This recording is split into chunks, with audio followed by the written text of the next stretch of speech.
Olá, boa noite. Boa noite. Temer anuncia pacote econômico. As medidas são para estimular crédito imobiliário e ajudar empresas e pessoas a pagar dívidas com o governo. Ex-presidente Lula é denunciado pela terceira vez na Operação Lava Jato. Ele é acusado de corrupção e lavagem de dinheiro. Crise entre os poderes. Câmara e Senado recorrem da decisão do ministro Luiz Fux do Supremo, que revoga mudanças no pacote anticorrupção. O adeus a Dom Paulo Evaristo Arnes. Fiéis fazem fila na Catedral da Sé para se despedir do cardeal. Você acompanha essas e outras notícias após o intervalo. Até já.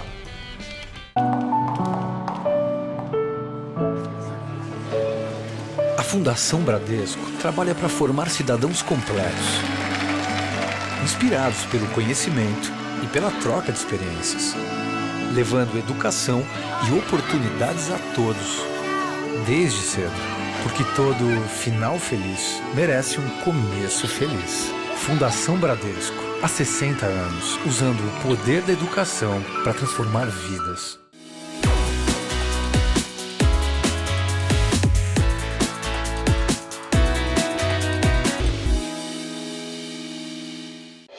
Tudo anda cada vez mais rápido.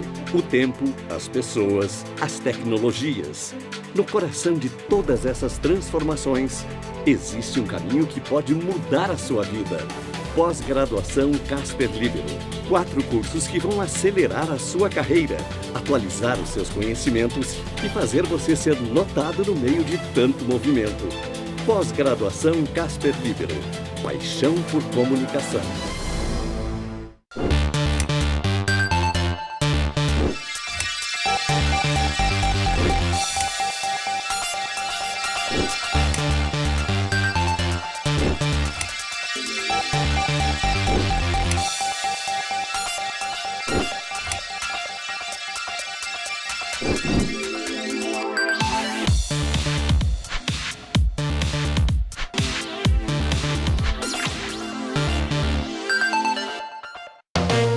No Todo Seu de hoje, vamos conhecer curiosidades culturais de alguns países, para evitar gafes ou dores de cabeça na hora de viajar.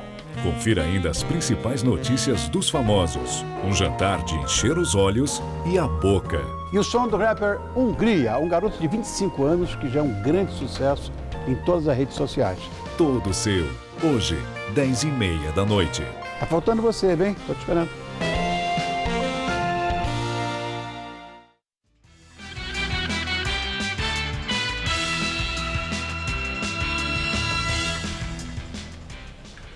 Na Catedral da Sé continuam as homenagens a Dom Paulo Evaristo Arnes. Milhares de fiéis enfrentam filas para se despedir do cardeal e arcebispo emérito de São Paulo.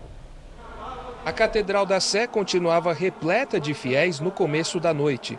Em frente ao corpo de Dom Paulo Evaristo Arnes, uma fila de fiéis que vieram prestar homenagem ao cardeal. Nós era vizinho dele de Taboão da Serra, nós somos de Taboão da Serra. Ele é aquela pessoa que gostava mais, parece que da pobreza, de que das pessoas mesmo, que é de cima.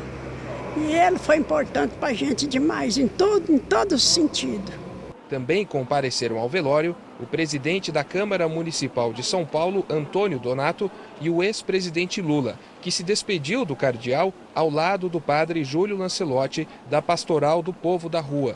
A cerimônia de sepultamento do corpo de Dom Paulo está marcada para as 3 horas da tarde de amanhã e será conduzida pelo arcebispo de São Paulo, Dom Odilo Scherer. Algumas homenagens no início da missa, depois teremos a missa, como sempre, e no final vai se fazer uma oração de encomendação, como nós dizemos, a encomendação a Deus do falecido. E em seguida ele é transportado para a cripta, concluído o trabalho de fechamento do túmulo, certamente já será aberta a cripta para a visitação. Dom Paulo tinha 95 anos. Foram 71 anos de sacerdócio e 76 de vida franciscana. Parte desse tempo dedicado a lutar contra a ditadura militar aqui no Brasil e ajudar os necessitados. Dom Paulo deixa um exemplo fantástico de coragem num momento de difícil para o país na época da ditadura militar e que ele colocou a sua voz a favor das pessoas que estavam mais precisando, que estavam sendo deixadas de lado. Isso é um exemplo para todos, independente da crença e da religião. Ex-presidente Lula é denunciado pela terceira vez na Lava Jato. O Ministério Público Federal afirma que ele é responsável por comandar uma sofisticada estrutura ilícita que desviou mais de 75 milhões de reais da Petrobras em contratos com a construtora Odebrecht. Na nova denúncia assinada por todos os procuradores da Operação Lava Jato, o ex-presidente Lula é acusado de corrupção passiva e lavagem de dinheiro em um esquema que favoreceu a construtora Odebrecht em 8 contratos junto à Petrobras.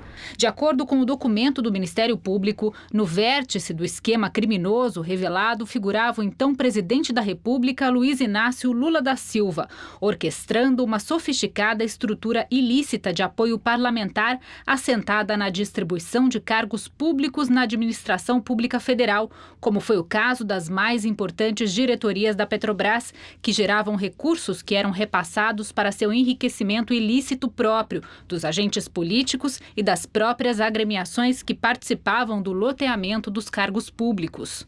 Lula é apontado como responsável pela nomeação e manutenção de Paulo Roberto Costa e Renato Duque nas diretorias de abastecimento e serviços da Petrobras.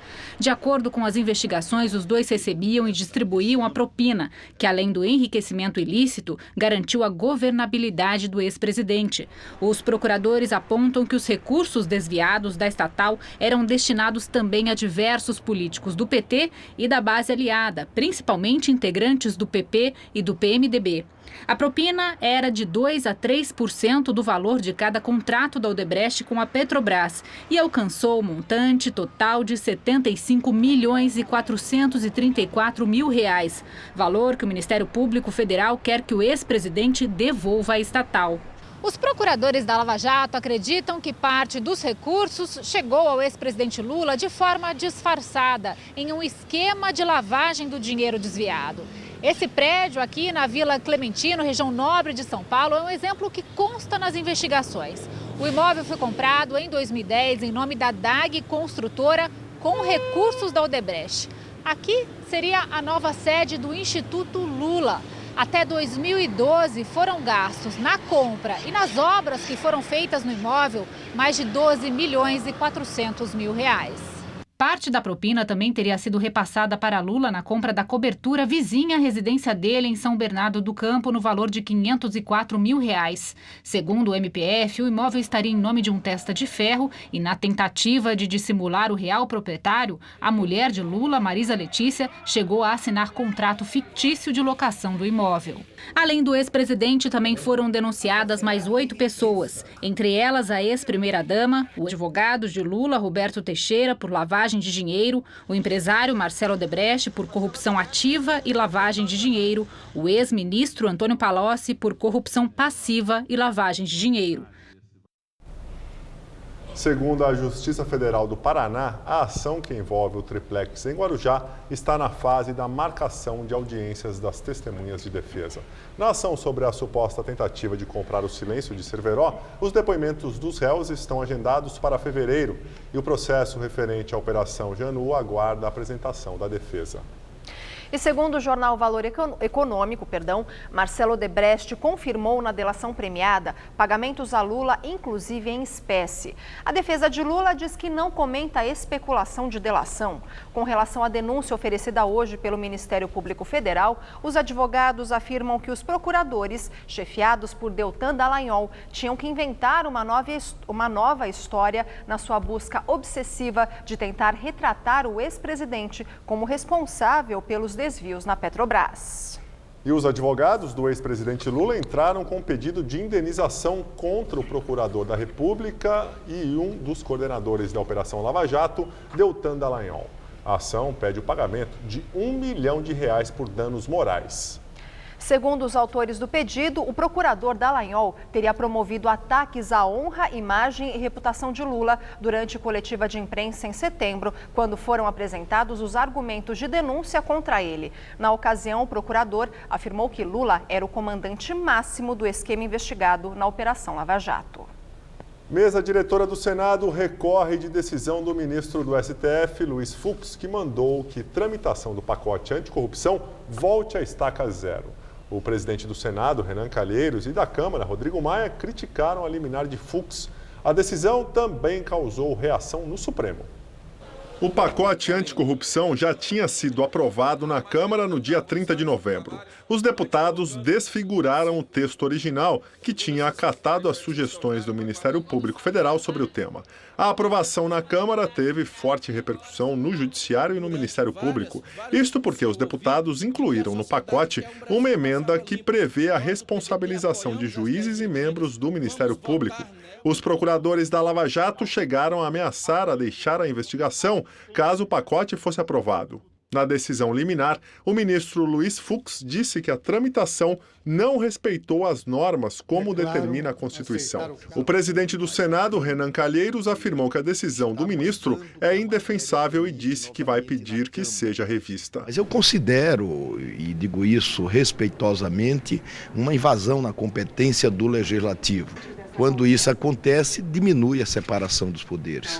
Eu estou muito convencido que tem muitos problemas na decisão do Fux. O que nós queremos é mostrar isso ao ministro Fux. Nós não queremos nenhum tipo de conflito, de um estresse maior que nós já tivemos nos últimos meses. O ministro Gilmar Mendes também criticou o Fux. Nós estamos vivendo momentos esquisitos.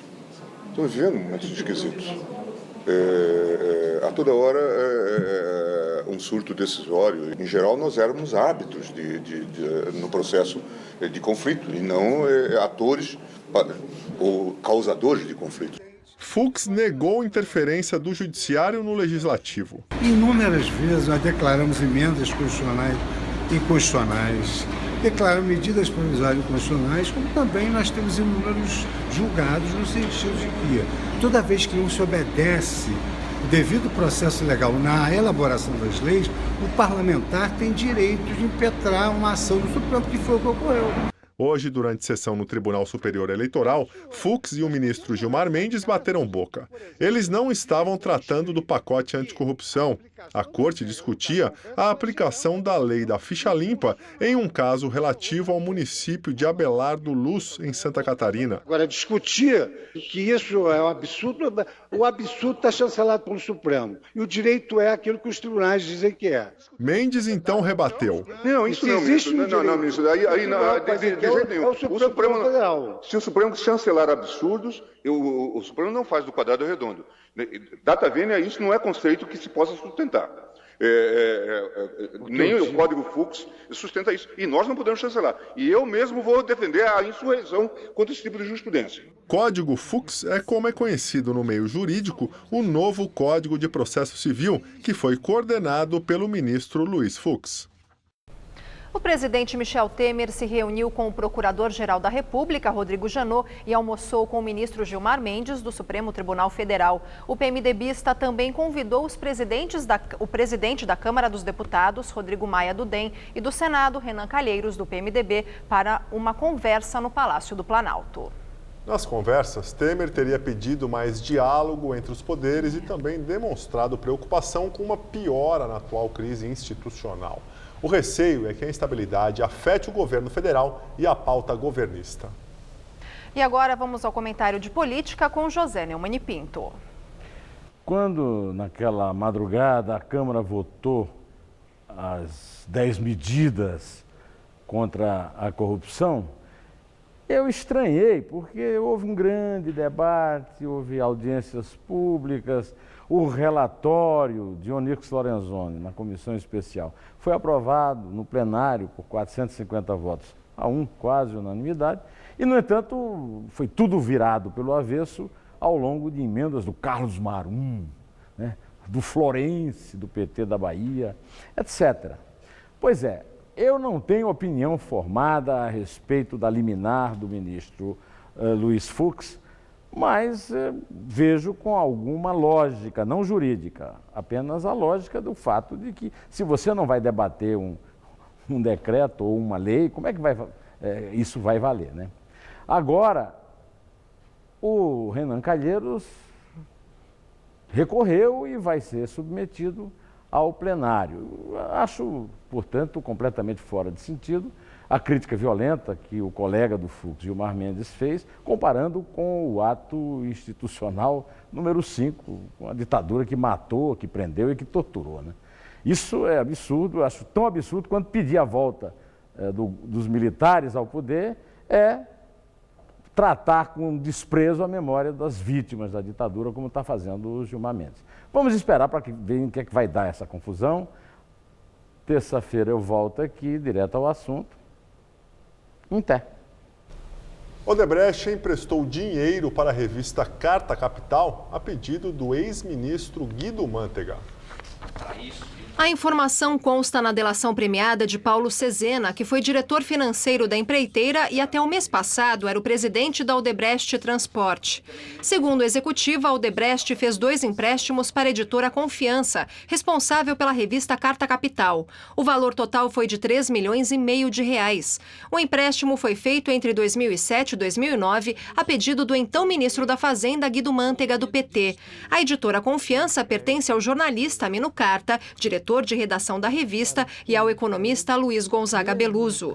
De acordo com o delator, a operação foi feita pelo setor de operações estruturadas, departamento da empreiteira que pagava propinas a agentes públicos. Na delação, Cesena detalhou a operação. Segundo ele, a ordem para o financiamento foi dada diretamente por Marcelo Odebrecht, ex-presidente do grupo.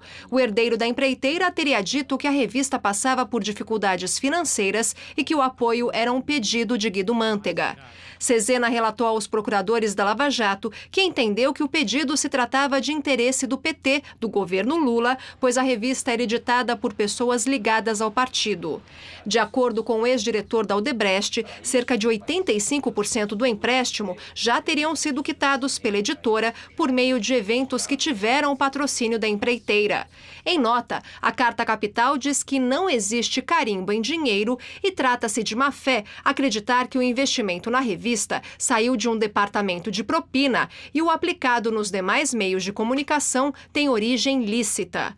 O texto diz ainda que o investimento publicitário da empreiteira se deu quando não havia nenhum sinal do envolvimento da Odebrecht nas ilicitudes apontadas pela Operação Lava Jato. Carta Capital é a terceira publicação a surgir nas investigações da Lava Jato. Antes, já foram alvos o site de notícias Brasil 247 e o Diário do Grande ABC, que é de propriedade de Ronan Maria Pinto. O nome do empresário aparece no caso que envolve o empréstimo de 12 milhões ao PT, intermediado pelo pecuarista José Carlos Bunlai, amigo pessoal de Lula.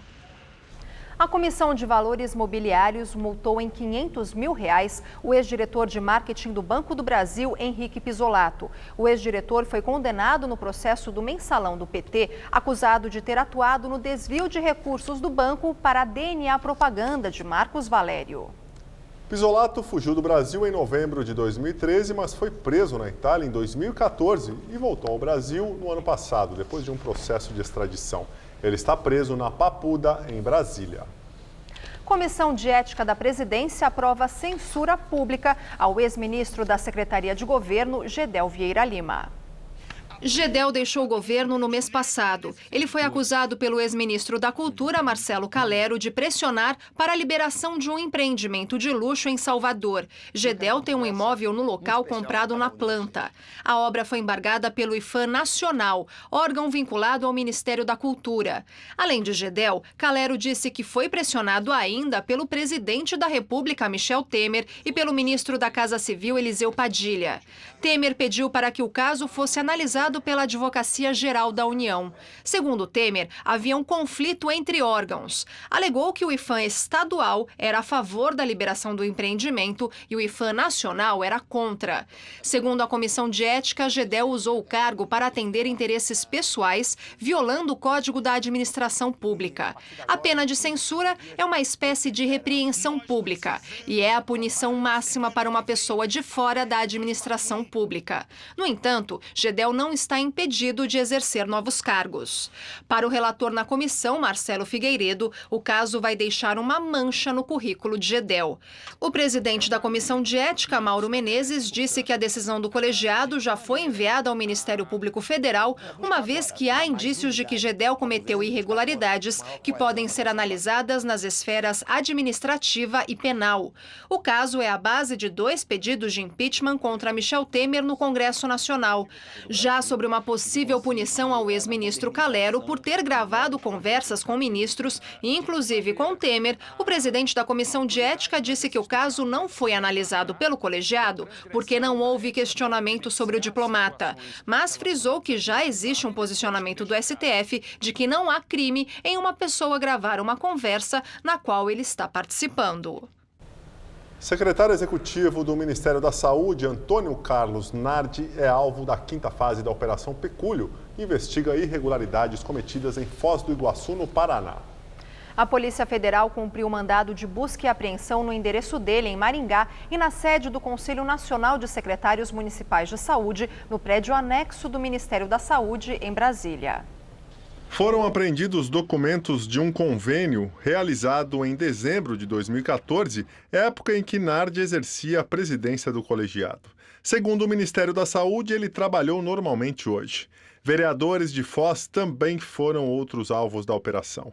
12 deles foram presos. A investigação apura irregularidades em processos licitatórios de prestação de serviços e realização de obras para a Prefeitura de Foz e desvio de recursos na Câmara Municipal. A operação contou com cerca de 150 policiais federais. Foram cumpridos 78 mandados judiciais, entre eles 20 de prisão preventiva, 8 de prisão temporária e 39 de busca e apreensão em Foz do Iguaçu e mais 6 cidades pelo país. Segundo a Polícia Federal, em apenas algumas obras de pavimentação em Foz, foram constatados prejuízos de aproximadamente 4,5 milhões de reais. Agora a economia. A prévia do PIB inicia 4º trimestre em queda de 0,48% em outubro. Com o resultado, o índice de atividade econômica do Banco Central chegou ao 4º mês seguido de recuo. Em 2016, o IBC-BR caiu em quase todos os meses, com exceção de abril e junho. No acumulado deste ano, o IBC-BR acumula uma retração de 4,82%. Estes números de outubro mostram que a economia brasileira atingiu o menor nível de atividade desde dezembro de 2009. Em meio à crise, o governo Temer anuncia pacote para a economia com promessa de aumentar produtividade e estimular a geração de empregos. O anúncio das medidas foi feito pelo presidente Michel Temer no Palácio do Planalto. Também participaram ministros e os presidentes da Câmara e do Senado. O ministro da Fazenda, Henrique Meirelles, disse que o pacote é lançado na hora certa, logo após a aprovação e promulgação da PEC do teto de gastos. Entre as principais medidas anunciadas estão incentivo ao crédito imobiliário, redução do spread bancário, que é a margem de juros que fica para os bancos, redução dos juros do cartão de crédito e a regularização de dívidas tributárias e previdenciárias de empresas e pessoas físicas com a União. Outro pilar do novo pacote, segundo Temer, é a desburocratização da atividade econômica. Uma simplificação extraordinária para as empresas pagarem obrigações trabalhistas, previdenciárias e, naturalmente, tributárias decorrentes da relação de trabalho, com que se reduz, naturalmente, o tempo excessivo que é gasto pelas empresas para preenchimento de declarações, formulários e livros fiscais. Ainda pensando nas empresas, o Planalto quer diminuir gradualmente a multa adicional de 10% paga pelos patrões quando demitem um funcionário. Também haverá ampliação do microcrédito produtivo e redução em 40% no tempo para o procedimento de importação e exportação. Agora, com foco nos empregados, o governo pretende distribuir metade dos lucros do Fundo de Garantia por Tempo de Serviço para os trabalhadores pagarem dívidas. A outra metade continuaria depositada.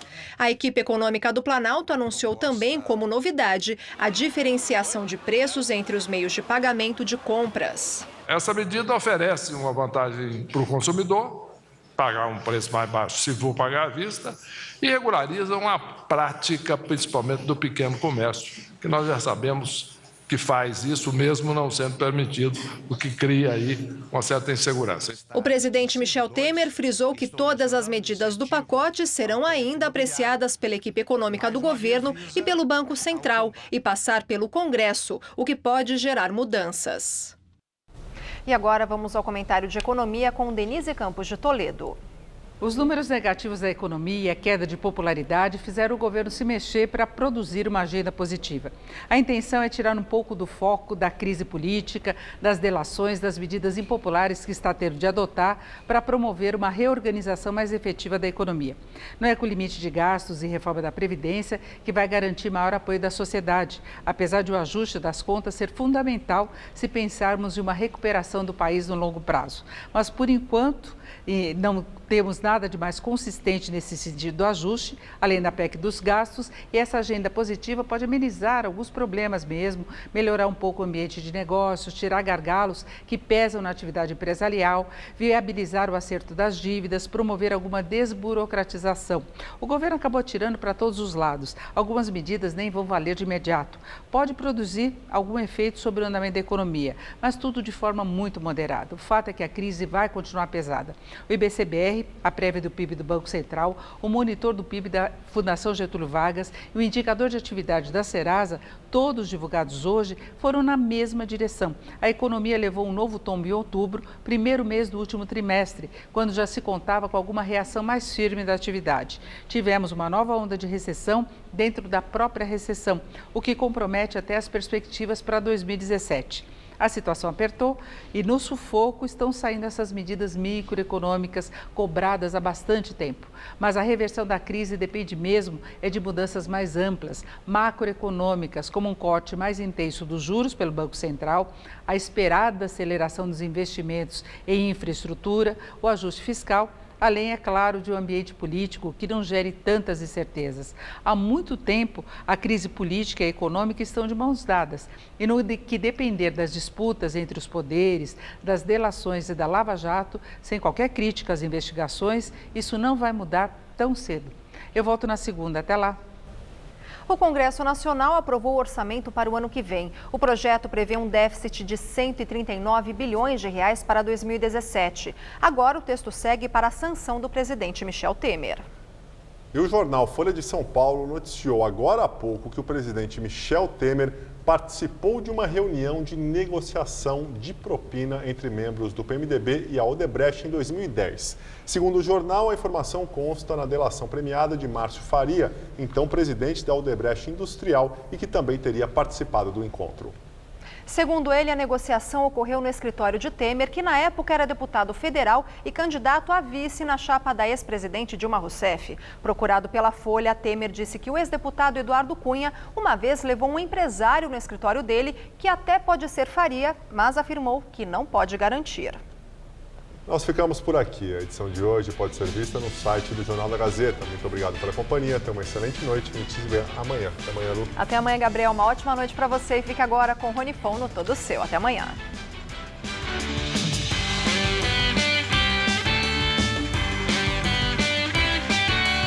Aprenda uma receita light e deliciosa no Você Bonita. Nesta sexta, meio-dia.